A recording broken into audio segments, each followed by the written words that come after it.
وعلیکم السلام ورحمۃ اللہ وبرکاتہ. سوال دا چې د خیالي په ورځ روزه نیول څنګه دي؟ جواب دا دی چې خیالي ورځ یوازې نیول نو دا مکروه دي.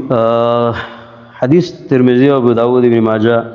روایت کړی د عبد الله بن بصر دا خپل خور نه روایت کړي چې رسول الله صلی الله علیه وسلم فرمایلی چې تاسو د خیالي په ورځ روزه مونږ نیسئ الا فی مفطور علیکم، مگر هغه روزه چې په تاسو پر شی پکې نیول. عمر تاکید به کوو کچری تاسو کې یو کس خوراک او د روزه د ماتول لپاره بل شی ونه می سیوا دا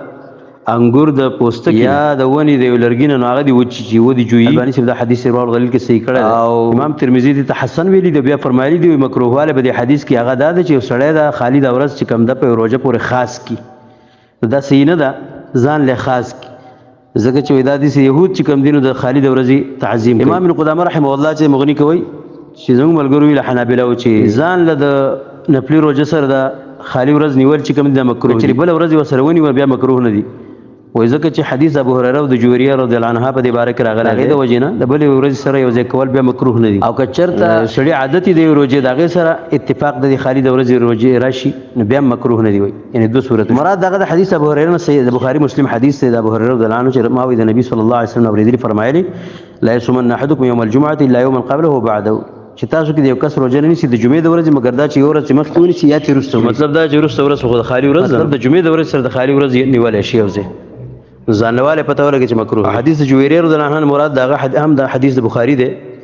جويريه بنت الحارث رضی الله عنها فرمایي چې نبی صلی الله علیه وسلم زما خاطر راغلی بیبي و رسول الله صلی الله علیه وسلم د جمعې په ورځ باندې زما روزه و ماته پرون دی روزه نیول د زیارت په ورځ ما وته چې نه سبا دی اراده شته خالی په ورځ چې روزه ونی سیمه چې نه وی چې اراده دي نشته نو به روزه ماته کنو دی کوم دی حدیث کې د مخکې حدیث دوانو کې واضح دلیل دی چې د خالی د ورځې روزه نیول بغیر د رمضان نه هم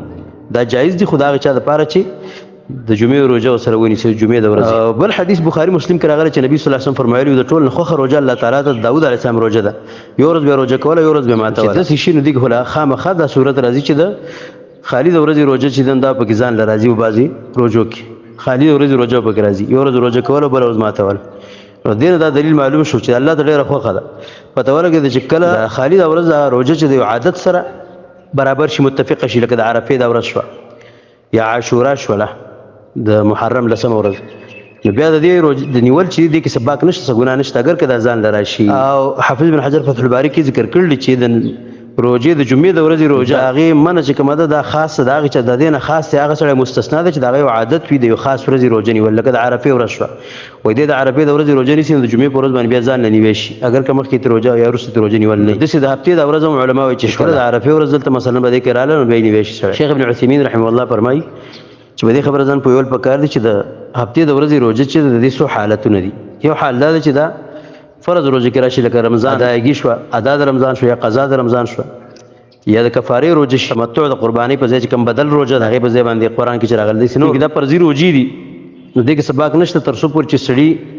د هفته د ورځ په دې سره خاص کړي په دې نیت نه چې غني عقیده دی چې د خالد ورځ غني څه خصوصیت ده د خصوصیت نیت په غني خو بس دغه پکې د پرځي روزي پکې ونی ولي